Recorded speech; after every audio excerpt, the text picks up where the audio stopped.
السلام عليكم ورحمة الله وبركاته. ازيكم يا حبايبي؟ عاملين ايه؟ يا رب تكونوا بخير. ابدأ كلامي بصلاتي على حبيبي محمد صلى الله عليه وسلم. النهاردة بإذن الله هنشوف ونعرف مع بعض طريقة تفريز البصل والثوم ان شاء الله، بطريقة سهلة جدا وبسيطة بتكات وحركات كده مملكة هيام. يلا بينا نقول بسم الله ونصلي على الرسول. لو نبدأ من يمين عشان ربنا يجعلنا دايما من أهل اليمين، ونشوف هنفرز الثوم والبصل معانا ازاي. معايا طبعا ده كيلو من الثوم، تمام. فصصته كده من بعضه، وحطيته من بالليل في ميه عشان يبقى سهل معايا ان احنا نقشره بكل سهوله. تمام، يعني بيته في ميه من بالليل عشان تاني يوم تقشريه يبقى سهل معاكي. ومعايا هنا كده طبعا شويه بصل كده حلوين على قد بقى الكميه اللي موجوده عندك. عايزه تعملي زياده عن كده اعملي، عايزه تعملي اقل من كده عادي حسب رغبه حضرتك. يعني انت لو عايزه كميه ازيد زودي. انا الكميه دي اللي كانت متواجده عندي فهعملها معاكم النهارده، ولو حبيت ازود تاني ممكن اعملها برضو وازود مع نفسي. تمام. واسم الله حبيب قلبي اللي منورني ومشرفني دايما في كل فيديوهاتي، وماشيين ببركة ربنا كده ودعوة اهالينا لينا الحمد لله. ودوار الشمس الجميلة اللي دايما تفتح نفسنا كده على التصوير. ودي كانت مكونات وصفتنا النهارده، ووصفة تفريز الثوم والبصل مع بعض احتفاظا لشهر رمضان، او يعني ممكن تحتفظي بيه طول السنة. تمام. يلا بينا بقى ندخل عملي مع بعض على طول ونشوف هنفرز الثوم والبصل معانا ازاي. جهزت طبعا معايا كده اكياس التلاجة، وجهزت معايا البرطمان كمان اللي هفرز فيه الثوم، وبولة كده جميلة. تمام. فيها الثوم وبصل كده بعد طبعا ما انا قشرته زي ما انتم شايفين معايا. يلا بينا نشوف عملنا جهزنا المكونات بتاعتنا ازاي. دي طبعا اكياس تلاجة، دي اللي هفرز فيها ان شاء الله البصل بعد ما نفرمه مع بعض. هنعمل منه اكياس صغيرة للطبيخ، وهنعمل اكياس كبيرة للمحشي، وهنشوفها مع بعض في نهاية الفيديو. جهزت معايا برطمان كده بلاستيك عشان باذن الله افرز فيه الثوم بعد ما افرمه. وادي الثوم يا جماعة بعد ما قشرناه بكل سهولة زي ما انتم شايفين بالشكل ده. دي الكمية اللي طلعت معايا من الكيلو. طبعا ام يوسف حبيبه قلبي برضو كانت قاعده معايا في اليوم ده، هي فصصت لي الثوم وانا قشرت البصل وغسلته معاكم. وادي البصل كمان بعد ما قشرته وغسلته بالشكل ده. ايد على ايد بتساعد يا جماعه. طبعا لو في اي حد معاكم من العيله يعني يقدر يساعدكم في الحاجات اللي زي دي، بتبقى بتسهل عليكي الوقت يعني والوقفه وكده. وجهزت معايا طبعا الكبه بتاعتي الشقيه الصغننه الجميله دي. ادعوا لي بقى ان اجيب كبه كبيره ان شاء الله عشان تنجزني على طول. واسم الله حبيب قلبي اللي منورني ومشرفني دايما في كل فيديوهاتي كده زي ما انتم عارفين. ودوار الشمس الجميله اللي دايما كده فاتحه نفسي على التصوير الجميله دي. ويلا بينا بقى نشوف هنعمل تفريز الثوم والبصل معاكم ازاي. طبعا فرزته معاكم قبل كده كذا مره على القناه، بس هنعمله مع بعض تاني ان شاء الله دلوقتي ونعينهم لرمضان. او لو حابين نستخدمهم عادي الفتره دي ونرجع نجيب تاني كميه ونفرزها لرمضان على حسب ما احنا عاوزين. تمام. هنا في الوقت ده كنت بقى حطيت طبعا كل كمية التوم بالشكل ده. الأول هنفرم التوم الأول، وبعد كده هنفرم بعديه البصل. حطيت كمية التوم بقى في الكبة. هنا في الوقت ده كانت حبيبة بنتي في الدرس، فما كانش في حد معايا يصورني، فأنا ماسكة التليفون بصور لكم الحاجة وبرجع أوريكم شكلها. طبعا اهو زي ما انتم شايفين. يا رب يكون التصوير والدنيا كده تمام وتبقى واضحة ليكم ان شاء الله. هسيب بقى مع نفس التوم كده مع نفسه يتفرم. وهنا بالشكل ده التوم بقى ابتدى يتفرم فرم ناعم خالص.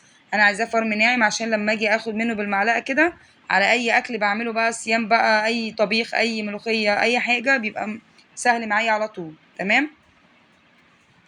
بوريكم بقى هنا كده من قلب الكبه والثوم وهو مفروم. يلا بينا دلوقتي بقى. ادي كده البرطمان بتاعي غسلاه كويس جدا وكنت مصفياه وناشف خالص. تمام. لازم تكوني متاكده ان البرطمان بتاعك ناشف ما فيهوش اي ميه خالص عشان ما يعملش عفونه او يبقى الثوم بتاعك مش تمام. هنا بقى كنت خلاص عبيت كميه الثوم كلها بالشكل دوت كده بالمعلقه في قلب البرطمان. هنا بوريكم بقى شايفين بقى لون الثوم من جوه ما شاء الله. عمل لي الكيلو عمل لي نص كمية البرطمان. يعني البرطمان ده بياخد 2 كيلو توم. هو طبعا ما اتملاش كله، بس ايه الكيلو عمل معايا نص البرطمان. طبعا انا بستخدم منه لما يخلص عادي ممكن اجيبه وافرز تاني. يعني طول ما احنا عايشين يا جماعة بنجيبه وبنعمل، بس الحاجة بجد بتبقى موجودة في الفريزر عندك بتنفع وبتنجز معاكي الوقت جدا. ركنت بقى برطمان التوم كده على جنب. انا طبعا مش بحب احط عليه ولا زيت ولا اي مواد حافظة، هو زي ما هو كده فروم التوم وعبيه في البرطمان واقفلي عليه قفل محكم كده وبس، ونسيه بقى حطيه في الفريزر ونسيه. كل ما تيجي تعملي حاجة طلعي معلقة على طول معاكي في ثانية. يا دوبك بس تطلعي البرطمان 5 دقايق بس بره الفريزر هتلاقيه فك معاكي على طول بكل سهولة.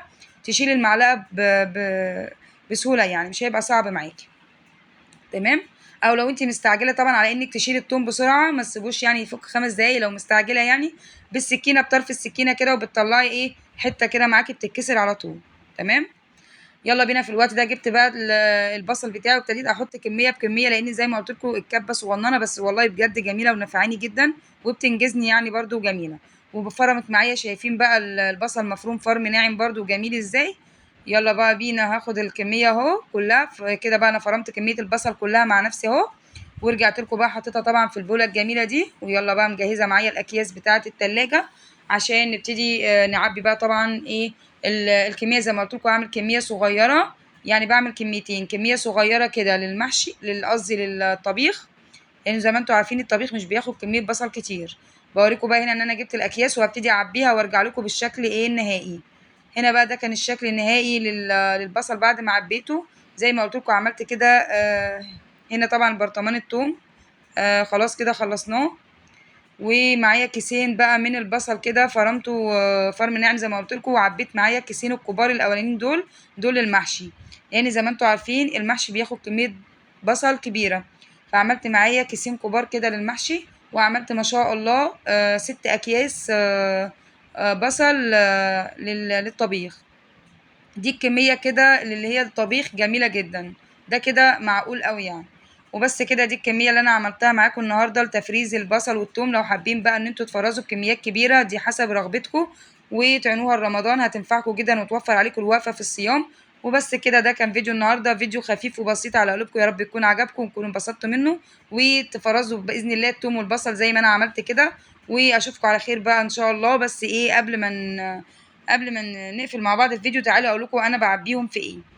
هنا طبعا انا بحط البرطمان الفريزر، البرطمان التوم في الفريزر زي ما هو.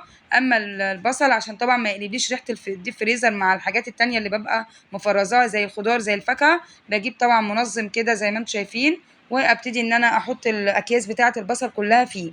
شايفين دي كميه البصل اهي. حطيت طبعا الكميه بتاعه المحشي على جنب، وكميه الطبيخ على جنب زي ما انتم شايفين معايا. وهبتدي بقى اقفل كده على المنظم بتاعنا ده، يفضل بقى البصل محتفظ بريحته وما يلقطش معاكي ريحه في الفريزر نهائي.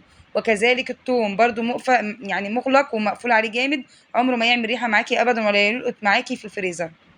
بس كده يا جماعه، هاخد بقى البرطمان الثوم والمنظم بتاع البصل هعينهم في الديب فريزر. وبس كده، ده كان فيديو النهارده، يا رب يكون عجبكم ويكون الفيديو كده بسيط وخفيف عليكم واستفدتوا منه. واللي وصل معايا لحد هنا يقول ايام تفريز ثوم وبصل، وجربوا باذن الله التفريز دوت هيعجبكم. واشوفكم على خير في فيديو جديد، ومع السلامه.